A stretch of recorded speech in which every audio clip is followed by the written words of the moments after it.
Wonder, how do we address conflict, and what are some of the signs of that maybe you've been in a conflict type situation? So the other day I was at the bank, at my local bank, and the teller was taking care of me, and the manager came over and started somewhat harassing the employee and wanting her to go do something. And as I'm standing there, I'm just wondering, why is this manager being so belligerent to her employee, and why a customer is standing around?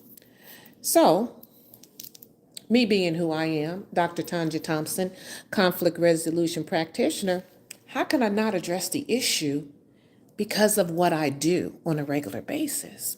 So I got into my car, my happy little pink Beetlebug car, and drove to the bank.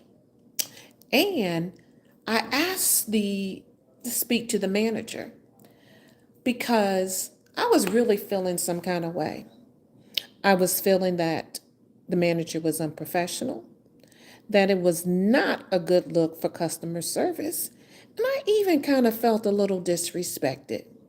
Let me ask you, would you have felt disrespected if you was at your bank conducting business and the manager felt that what she was doing or who she was servicing was more important than you?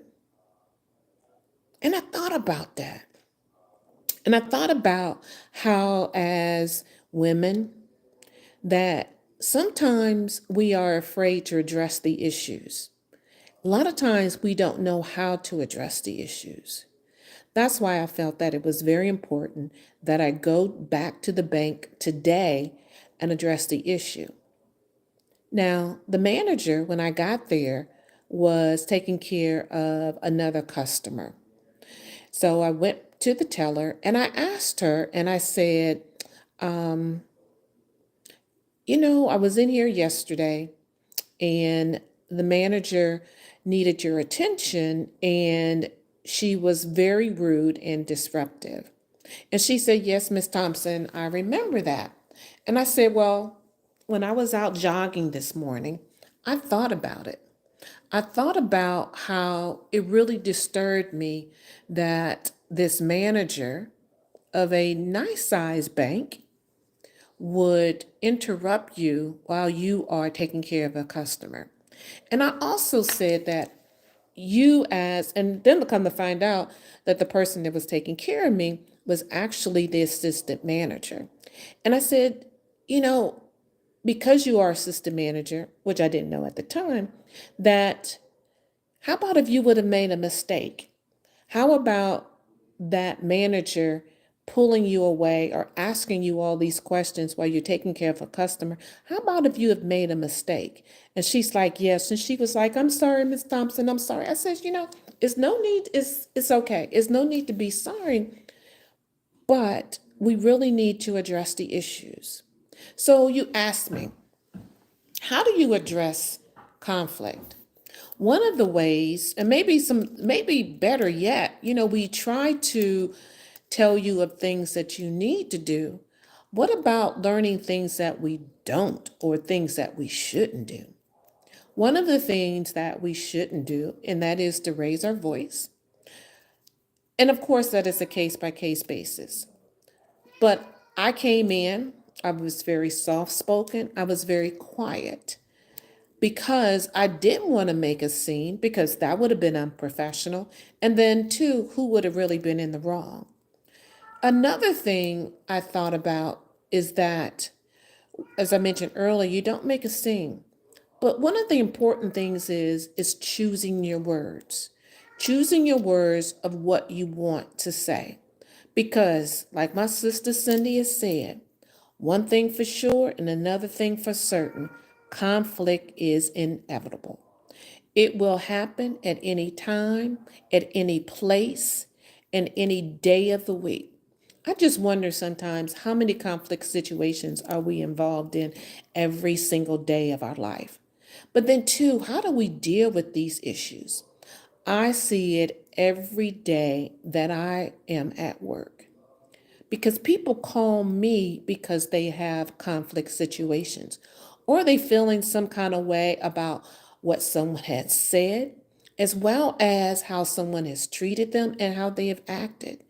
And it's really becoming even more prevalent with the different administrations that are in place, the different type of managers. Sometimes you have narcissistic managers, sometimes you have micromanagers, and sometimes employees just want to do their jobs. But when you have those type of managers that are really not human or humanistic is often what I say, we need to start looking at how we are treating others to how we want to be treated. So going back to the issue and the situation. So I told the assistant manager and she said that she was going to bring it to her attention. So truly honestly, I just left it at that point and I just decided that I was going to go home and enjoy the rest of my day, in which I did, because I learned not to dwell on these issues and not take them personally. And a lot of times too, individuals need to hear and need to see and look at these as training opportunities. And that's what I mentioned to the manager, the assistant manager in this case, that this was a training opportunity. This was an opportunity for them to make sure that it did not happen to someone else, that it wasn't another clerk that was there, maybe handling someone's money, that it wasn't another customer that's in line and seeing this manager behave in the way that she was. I truly believe that we are all in a point in our lives at some point or another, and that is learning. And that is training, that is understanding, and really having the tools that are necessary to resolve and address conflict. Believe me, so often I am hearing situations where individuals did not address an issue and they did not address it timely. That's why I went back up there today to address the issue, because it was timely. And then also it was fresh, not only in the assistant manager who was taking care of me, but also in the manager's mind as well. So that she didn't have time to try to recollect what was going on. And you know what? She may have had a good reason, but that didn't matter because at that particular point, that particular time, I was the customer. She did have some individuals at her desk, but like I mentioned, were they more important than me? What they were doing, was that more important than the assistant manager or the teller that was taking care of me? Was I less important? So I leave you with this, and there's a couple of things. One, how you addressing conflict. Two, do you have the skills to be conflict resilient? Do you have the skills to address those things that are happening in our lives? And let me tell you what, it is not always at work. It is with our families. It is with our friends. I've learned to be conflict competent by addressing issues at home so that when I go into the workplace, I have those necessary skills to address the issues and not allow someone to push my buttons or to trigger me into saying something or doing something that is not in a favorable light.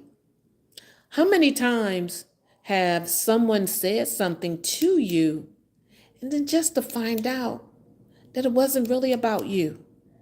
That the things that they're going through probably stem back from either childhood, coming into work, or just road rage. And it seems like they're taking it out on you.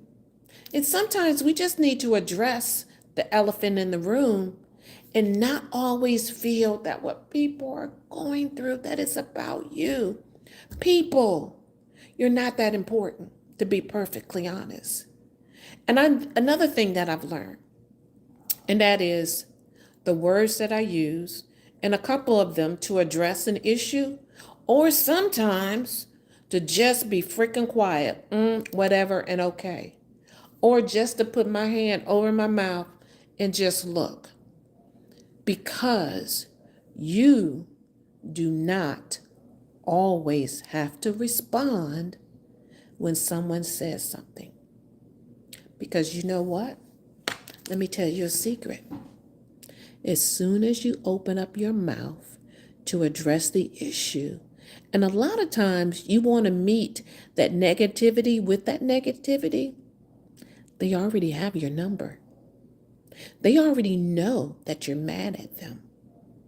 They already know what you're thinking. So why not just sit back and be quiet? Because I don't want you to know if I'm mad at you or not. Because what purpose does it serve?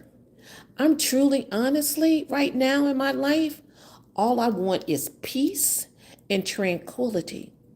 So I learned to woosah. I learned to do this. Now, don't get me wrong now. I do have a temper. I can pop off. But when I do, I make it very strategic. I make it very purposeful. And I don't let individuals press my buttons that I get that way. Usually the only one that sees me get that way would be my husband. And I know that's a safe space. So sometimes we just need to do more of this versus all of this. Because that's what my grandmama said. She said, Tanja, you running your mouth is serving no purpose. Because at the end of the day, what purpose is it showing? Think about that. Think about, do you have the conflict resolution competent skills to address conflict? Think about it. How are you addressing conflict? Are you just constantly running your mouth and not saying a word? Not with no meaning, with no gesture, with nothing? Can you imagine? And now, I'm pretty cool and calm and collected. But I know people that all they do is enjoy conflict. All they do is run their mouth. What purpose is that shown? What purpose is that? Like I mentioned earlier, my name is Dr. Tanja Thompson, and I am a conflict practitioner. One thing for sure and another thing for certain, conflict is inevitable. It is going to occur. It is going to happen. So for 2024, because you know it is 2024, 2023 is in the past. That is in our rearview mirror. And I'm not looking backwards. I'm looking forward. I'm going to come to you periodically, either through a short or through a video where I go live, or either I post something on conflict resolution techniques, conflict management techniques, and then just some very simple micro skills that you can learn, that you can pick up to address conflict. Don't forget to subscribe, share, and leave a comment on what you think are some good conflict resolution skills if you would like to see more videos like this. And what type of skills do you think are important to you? Think about it. Think about how you may have been in a situation and you thought about, I could have handled that a lot better. I could have handled that differently.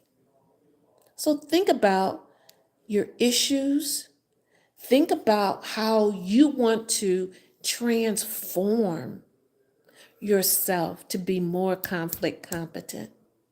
That you don't let people get on your nerves, on your last nerves, where they nicking, picking, and nicking and picking. Man, you know what? I've learned to walk away. I've learned to walk away from people that get on my nerves. Because you know what? I've picked up these skills as being a 25-year military veteran, to being a conflict resolution practitioner, to being a conflict coach.